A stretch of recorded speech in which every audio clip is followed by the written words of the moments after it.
మీ వ్యాపార ప్రకటనల కోసం ఈ నంబర్ను సంప్రదించండి.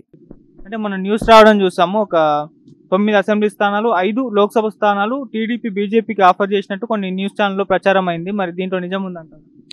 ఇది న్యూస్ ఛానల్స్ అనేది ఈరోజు ఎలా ఉన్నాయంటే, వాస్తవం మాట్లాడుకుంటే ఆడేం జరగకపోయినా ఏదో జరిగిపోయిందని, ఆడేదో జరుగున్నా కానీ ఆడేం జరగలేదని ఈ విధంగా చిత్రీకరించి చూపించే స్థితిలో ఉన్నాయి. ఈ రోజు సీట్ల అనౌన్స్మెంట్ అనేది చెప్తే ఎవరు చెప్పాలి? చంద్రబాబు గారు చెప్పాలి, లేదా బీజేపీ రాష్ట్ర అధ్యక్షులు కానీ, జాతీయ అధ్యక్షులు కానీ, లేదా రాష్ట్ర ఇన్ఛార్జ్ కానీ వీళ్ళు చెప్పాలి. వీళ్ళు ఎవరు చెప్పకుండా సోర్స్ లేకుండా ఎట్టొస్తాయి? దీన్ని బట్టి ఆ పార్టీలు చెప్పే వరకు మనం కన్ఫర్మ్ చేయలేము ఎన్ని సీట్స్ అనేది. ఇప్పుడు జనసేన 24 ఇవన్నీ పవన్ కళ్యాణ్ గారు చెప్తే మనందరికీ తెలిసింది. అదే విధంగా ఆ పార్టీకి ఎన్ని సీట్లు అనేది ఆ పార్టీ వాళ్ళు చెప్పాలి, లేదా ఈ పార్టీ వాళ్ళు మేము ఇన్ని ఇట్లా కంటెస్ట్ చేస్తున్నాం ఇవంటే ఆ మిగిలిన ఒకటి వాళ్ళకని అర్థం, ఆ విధంగా అర్థం చేసుకోవాలి అంతే. ఇక కుప్పంలో మొన్న సభ నిర్వహించారు జగన్మోహన్ రెడ్డి గారు. ఆయన మాట్లాడుతూ కుప్పం వాళ్ళకి అసలు చంద్రబాబు గారు ఏమీ చేయలేదు, ఈసారి భరత్ అనే ఒక ఎమ్మెల్సీని అక్కడ నియమించడం జరిగింది. మరి చంద్రబాబు గారిని ఓడించే ప్రయత్నం అయితే అక్కడ గట్టిగా చేస్తున్నట్టు తెలుస్తుంది. మరి ఎలా ఉంటుంది అక్కడ రైవల్రీ? చంద్రబాబు నాయుడు గారిని ఓడించడం అనేది కుప్పంలో జగన్మోహన్ రెడ్డి కాదు కదా, జగన్మోహన్ రెడ్డి గారి తండ్రి తరం కూడా కాదు. ఎందుకంటే కుప్పం చంద్రబాబు నాయుడు గారి కంచుకోట. కుప్పం ఏదన్నా అభివృద్ధి చెందిందంటే అది చంద్రబాబు నాయుడు గారి హయాంలో అభివృద్ధి చెందింది. ఒకప్పుడు 1989కు ముందు చంద్రబాబు నాయుడు గారు శాసనసభ్యుడు కాకముందు కుప్పంలో గుడిసిల్లులు ఉండేటివి, రోడ్లు ఉండేటివి కాదు, నీటి సమస్య ఉండేది. ఈ విధంగా అనేక సమస్యలుంటే చంద్రబాబు నాయుడు గారు 1989లో శాసనసభ్యుడైన నాటి నుండి అభివృద్ధికి బాటలు వేశాడు. 1989 నుంచి అక్కడ ఫస్ట్ ఏం చేయాలి, ఇక్కడ వాళ్ళకి ఏ విధంగా ఉపాధి ఉద్యోగ అవకాశాలు కల్పించాలనే ఉద్దేశంతో చంద్రబాబు నాయుడు గారు ఆ రోజు బస్ స్టాండ్లు కట్టియడం కావచ్చు, రైల్వే స్టేషన్. ఈ రోజు మీరు చూస్తే Bengaluru to Chennai middle point Kuppam ఉంటుంది. ఈ రోజు బెంగళూరు నుంచి వచ్చేది చెన్నై మధ్య ఏదైనా ట్రైన్ అక్కడ కుప్పంలో ఆగుతుంది. అదే విధంగా ఇక్కడ యువత, కుప్పంలో యువత ఇటు బెంగళూరుకి ఇటు చెన్నైకి ఏదైనా పనులకు పోవాలన్నా కానీ తెల్లారితేలి సాయంత్రం వచ్చే విధంగా రైల్వే ట్రాన్స్పోర్ట్ ఫెసిలిటీ ఉంది. అదే విధంగా ఈ రైల్వే ట్రాన్స్పోర్ట్ ఫెసిలిటీనే కాకుండా అక్కడ బస్ కావచ్చు, ఎయిర్వేస్ కావచ్చు, ఇవన్నీ చంద్రబాబు నాయుడు గారు డెవలప్ చేయాలనుకున్నారు. అదేవిధంగా అక్కడ పండించే పంటలు, ఉద్యానవన పంటలు, పూలు, ఇవి ఇంటర్నేషనల్ లెవెల్లో ఎక్స్పోర్ట్ అవుతాయి.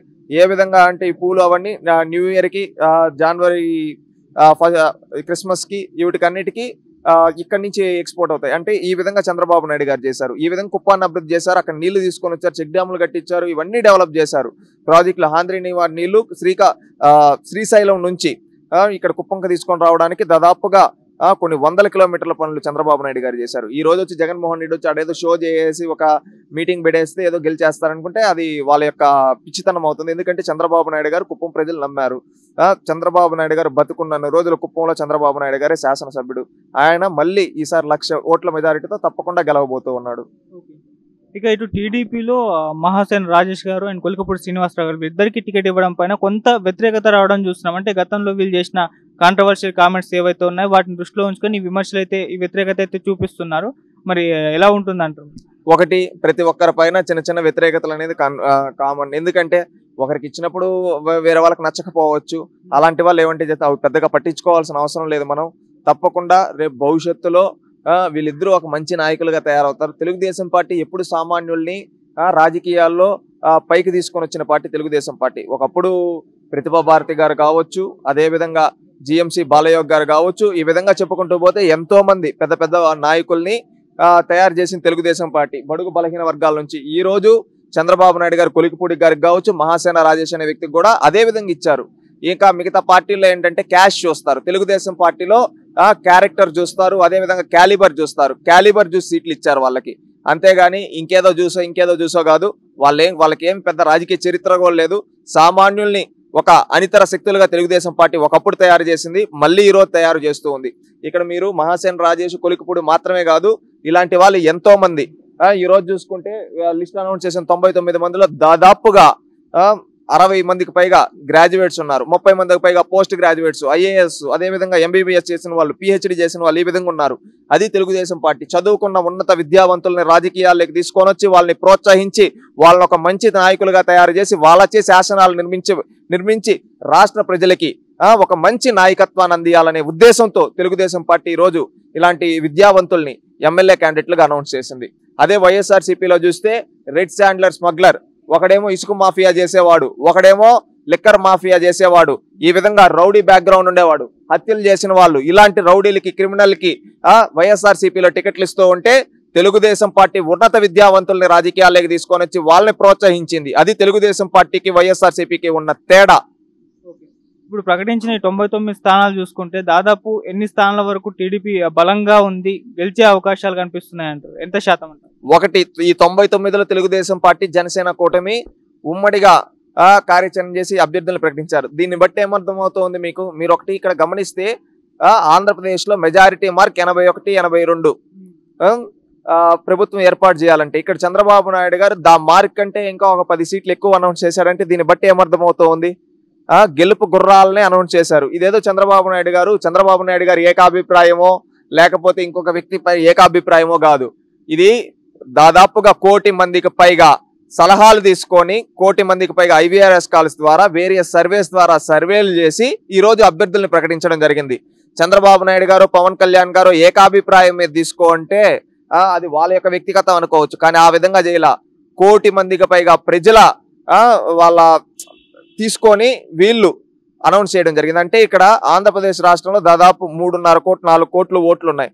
అంటే ఇక్కడ 1 కోటి మంది శాంపుల్స్ తీసుకున్నారంటే ఇక్కడే అర్థమవుతూ ఉంది కదా తెలుగుదేశం పార్టీలో ఇచ్చిన ప్రతి సీటు గెలవబోతూ ఉందని తెలుగుదేశం పార్టీ జనసేన కూటమి.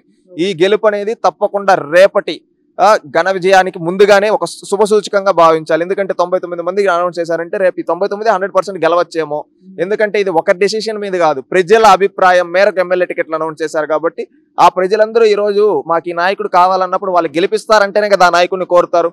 ఇప్పుడు అతన్ని తీసుకొని ఇప్పుడు ఖచ్చితంగా అతనికే ఇస్తారని నేను ఇది చూస్తే రఘురామకృష్ణరాజు గారు మరి వైసీపీకి అయితే రాజీనామా చేయడం చూస్తున్నాం. ఆయన ఎప్పటి నుంచో రాజీనామా చేయాలి, రీసెంట్ గా అయితే చేయడం జరిగింది. మరి టీడీపీ పార్టీలో ఆయన ఎప్పుడు జాయిన్ అయ్యే అవకాశం ఉంది? ఆయనకు ఎంపీ టికెట్ ఖచ్చితంగా కన్ఫర్మ్ గా ఇస్తారా? ఒకటి, వైఎస్ఆర్సీపీకి ఆయన పార్టీకి ఆయన నచ్చలేదని ఆయన వచ్చేసాడు, ఆయన వ్యక్తిగతం. ఇంకొకటి, ఈ రోజు ఇక్కడికి వచ్చి ఇక్కడ ఏం చేస్తాడు ఏం చేయడం అనేది ఆయన చేతుల్లో ఉంది. అంటే తెలుగుదేశం పార్టీలోకి వస్తాడా, జనసేన లేకపోతాడా, లేదా ఇండిపెండెంట్ గా ఉంటాడు, ఆయన ఒక వ్యక్తిగతం. ఇప్పుడు ఏ పార్టీలోకి వచ్చినా ఆయనకి ఆయన ఎక్కడ అకామిడేట్ చేయాలనేది ఆ పార్టీ యొక్క అధ్యక్షులు అంటే చంద్రబాబు నాయుడు గారు తెలుగుదేశం పార్టీలోకి వస్తే, జనసేనకు పవన్ కళ్యాణ్ వాళ్ళు ఎక్కడి నుంచి చెప్తే ఆ విధంగా చేస్తారంతే. ఇంకొకటి ఏమి మరొకటి ఆలోచించాల్సిన అవసరం లేదు. ఎందుకంటే ఆయన ఏ పార్టీ, ఎందుకంటే ఆయన వివాదరహితుడు, ఒక ఉన్నత విద్యావంతుడు, ఒక మంచి వ్యక్తి.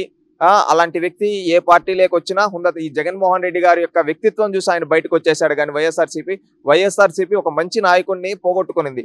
ఎందుకంటే ఇదే రఘురామకృష్ణరాజు గారికి, రాజశేఖర్ రెడ్డి గారికి ఎంతో సత్సంబంధాలు ఉన్నాయి. ఇద్దరు మంచి మిత్రులు. ఈ రోజు రఘురామకృష్ణరాజుకి జాతీయ స్థాయిలో కూడా మంచి కలుపుకోగలుగుతాం, ఎంతో మంది నాయకులతో పరిచయాలు ఉన్నాయి. అది ఖచ్చితంగా ఏ పార్టీకి వెళ్ళినా ఆ పార్టీకి ఉపయోగపడుతుంది. అది ఎవరు నిర్ణయిస్తారనేది ఆయన ఏ పార్టీలో ఆయన డెసిషన్.